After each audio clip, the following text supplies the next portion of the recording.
మీరు ఎవరు? తన ముందు ఠీవిగా నిలుచున్న వ్యక్తిని చూస్తూ ప్రశ్నించాడు చంద్రుడు. అసుర గురువు ఉశనాచార్యులను నువ్వు దర్శిస్తున్నావు చంద్ర. చంద్రుడు చేతులు అసంకల్పితంగా కదిలి కలిసి ఉశనుడికి వందనం చేశాయి. నాతో పని ఉండి దయచేశారా? ఆపద నుండి నిన్ను రక్షించడానికి వచ్చాను చంద్ర, ఉశనుడు గంభీరంగా అన్నాడు. ఆచార్య, ఆపద? చంద్రుడు ఆందోళనగా అన్నాడు. అవును, నీకు నీ ప్రియురాలు తారకు ఏకాంతంలో మీ ఇద్దరికీ అంతా చెప్తాను. ఏది ఆ సాహసవనిత? ఉశనుడు చొరవగా దారితీస్తూ అన్నాడు. మీ ఇద్దరిని దుర్మార్గంగా విడదీసే ప్రయత్నం జరుగుతోంది. తన ఎదురుగా జంట పక్షుల్లా కూర్చున్న తారాచంద్రుల్ని చూస్తూ అన్నాడు ఉశనుడు. ఇద్దరి ముఖాల్లోనూ ఆందోళన జంట అద్దాల్లో ప్రతిబింబంలా ప్రత్యక్షమైంది. గురుదక్షిణగా తారను బృహస్పతికి అప్పగించడానికి ఇంద్రుడు ప్రతిజ్ఞ చేశాడు. మిమ్మల్ని భయభ్రాంతుల్ని చేయడానికి త్వరలో ఒక దూతను పంపుతాడు అంటూ చంద్రుడి వైపు ప్రత్యేకంగా చూశాడు ఉశనుడు. మాట విని మర్యాదగా తారను అప్పగించకపోతే దైవ సైన్యం నీ మందిరం మీద దాడి చేసి సర్వనాశనం చేస్తుందని హెచ్చరిస్తాడు దూత. చంద్రుడు ఆందోళనగా తార వైపు చూస్తూ ఆమె భుజం చుట్టూ చేయి వేశాడు. చంద్ర, ఆ హెచ్చరికలకు బెదిరింపులకు నువ్వు భయపడాల్సిన అవసరం లేదు. ఆశించి అపహరించుకు వచ్చిన ఈ అందాల రాశిని ఆ సురగురువుకు అప్పగించాల్సిన అవసరం లేదు. ఆచార్య, దేవసైన్యాన్ని నేను ఎదిరించవలసిన పని లేదు. ఆ పనిని నీ కోసము నా ప్రియ శిష్యుడు రాక్షసరాజు అయిన వృషపర్వుడి ఆధ్వర్యంలో అశేష అసుర సైన్యం వచ్చేస్తుంది. తారాచంద్రుల వైపు కన్నెత్తి చూడనివ్వకుండా సురసైన్యాన్ని తరిమి కొడుతుంది. భవిష్యత్తులో కూడా నా ఆధ్వర్యంలో రాష్ట్రబలగం మీకు వెన్నుకాపుగా ఉంటుంది. తారాచంద్రులు ఉత్సాహంగా ధైర్యంగా చూశారు. అప్రయత్నంగా చేతులు జోడించారు. ఆచార్య, మా ప్రేయసీ ప్రియుల మీద మీ ప్రేమ మమ్మల్ని కదిలించి వేస్తోంది. మేము ధన్యులం, చంద్రుడు ఆవేశంగా అన్నాడు. ఈ ఉశనుడు ఎప్పుడూ సత్యమే పలుకుతాడు ఆత్రేయ. సమస్త దానవ సైన్యము నీ పక్షాన్ని నిలబడటానికి కారణం మీ మీద మమకారం కాదు, దేవతల మీద పగ అంటూ ఉశనుడు పైకి లేచాడు. తారాచంద్రులు లేచారు. ఉశనుడు చంద్రుడి కళ్ళల్లోకి తీక్షణంగా చూశాడు. చంద్ర, ఇంద్రుడి మాటలకు లోబడకు, బెదిరింపులకు భయపడకు. చేవ ఉంటే యుద్ధం చేసుకోమను. నిన్ను నమ్మి వచ్చిన ఈ కళ్యాణికి అన్యాయం చేయకు. విజయోస్తు అంటూ మందిరంలోంచి నిష్క్రమించాడు. ఉశనుడి మంత్రాంగం తారాచంద్రుల మీద వశీకరణ మంత్రములా పనిచేసింది. ఇంద్రుడి దూత వచ్చాడు. చంద్రుడి చేత అవమానింపబడి తలవాల్చుకుని వెళ్ళాడు.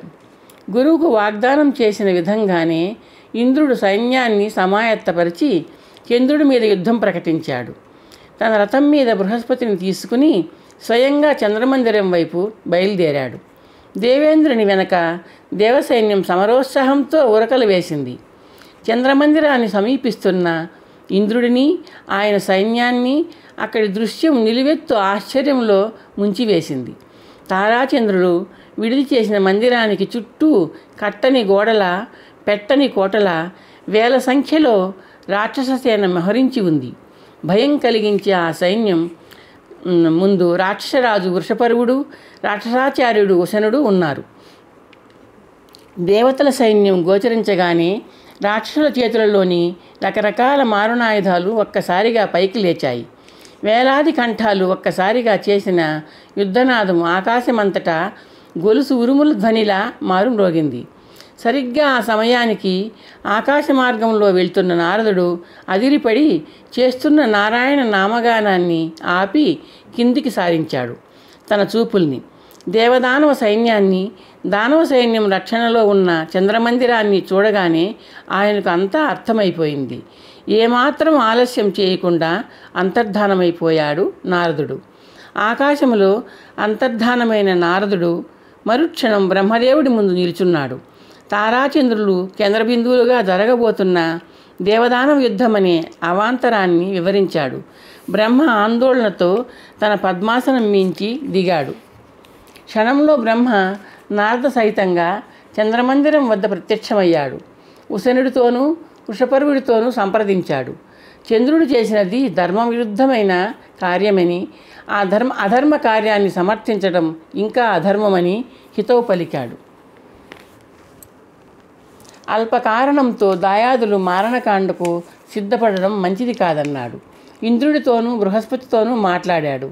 ఆవేశపడవద్దని సూచించి చంద్రమందిరంలోనికి వెళ్ళాడు. బ్రహ్మదేవుడిని చూడగానే తారాచంద్రుడు చేతులు జోడించి నమస్కరించారు. మీరిద్దరూ ధర్మాన్ని విస్మరించి కామానికి ప్రాధాన్యత ఇచ్చారు. ఒకరికి భర్త, ఒకరికి గురువు అయిన బృహస్పతికి మానసిక క్షోభ కలిగించారు. మీరు ఇద్దరూ చేసిన లైంగిక అపచారానికి సుఖమే అనుభవించారు. అనుభవానికి వచ్చిన సుఖంతో, అందిన ఆనందంతో సంతృప్తి చెందండి.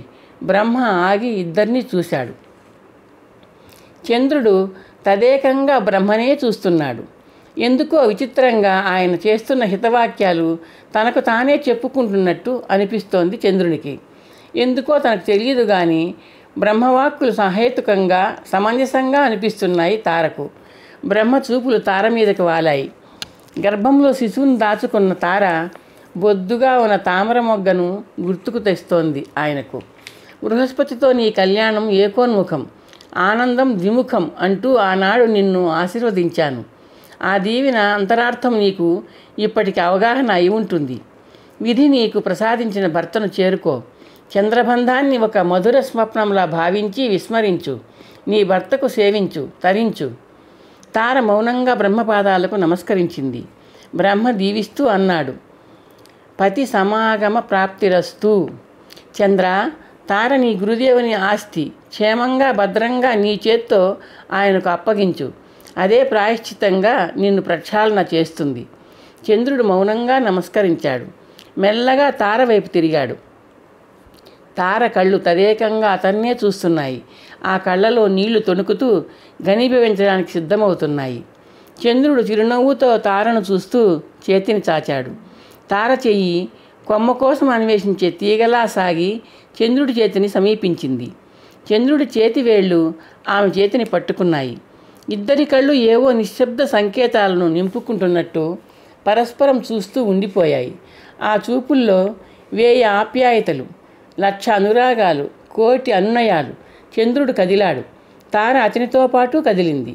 పక్కపక్కనే నడుస్తూ వెళ్తున్న తారాచంద్రుల్ని చిరునవ్వుతో చూస్తూ అలాగే నిలబడిపోయాడు బ్రహ్మ. తార బృహస్పతి వెనుకనే ఆశ్రమం లోపలికి నడిచింది. మహేంద్రుని రథంలోంచి దిగుతూ ఉంటే పుంజికస్థల విద్యార్థులు తన వైపు ఆనందంగా చూస్తున్నారు. వాళ్ల చూపుల్ని తప్పించుకుంటూ భర్త వెనకాలే అడుగులు వేసింది. బృహస్పతి తిన్నగా దేవతార్చన చేసే చోటికి వెళ్ళాడు. చేతులు జోడించి దైవానికి కృతజ్ఞతలు చెప్పుకున్నాడు. మౌనంగా మెల్లగా వెనుదిరిగాడు. ఎదురుగా తార బొమ్మలా నిలబడి ఉంది. తార, నీ ఇంటికి నిన్ను హృదయపూర్వకంగా ఆహ్వానిస్తున్నాను, బృహస్పతి భావోద్వేగంతో అన్నాడు. చంద్రుడు తనను అప్పగించిన అనంతరం తనతో మొదటిసారిగా మాట్లాడిన భర్తను దీనంగా చూసింది తార. పెనుగాలికి వణికే చిగురుటాకుల్లా ఆమె పెదవులు వణికాయి. కళ్ళల్లో కమ్ముతున్న అశ్రువులు చూపుల్ని మసకబారుస్తున్నాయి. తార తటాలున ముందుకు వంగి బృహస్పతి పాదాలు తాకి నమస్కరించే ప్రయత్నం చేసింది. అయితే పూర్ణగర్భం ఆమెను అడ్డుకుంటోంది. బృహస్పతి 2 చేతులతో పట్టుకుని లేవనెత్తాడు. తార కళ్ళు ఆయన ముఖంలోకి చూశాయి. పోగొట్టుకున్న పెనిధిని తిరిగి పొందిన ఆనందం తాండవం చేస్తోంది ఆయన వదనంలో. తప్పు చేశాను, మీకు ద్రోహం చేశాను, నన్ను క్షమించండి, తార గద్గద కంఠంతో అంది.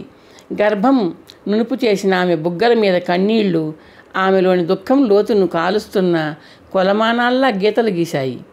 బృహస్పతి సున్నితంగా ఆమె బుగ్గల్ని తుడిచాడు. చిరునవ్వు నవ్వాడు. ద్రోహం చేసింది నువ్వు కాదు, చంద్రుడు. మనకు పీడకలలు వస్తాయి.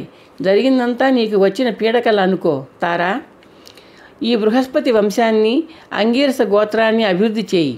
బృహస్పతి నిండుగా ఉన్న తార గర్భచిహ్నాన్ని ప్రేమగా చూస్తూ అన్నాడు. గర్భం ధరించి నువ్వు దూరం కావడం సహించలేకపోయాను. తార కన్నీళ్లతో చూసింది.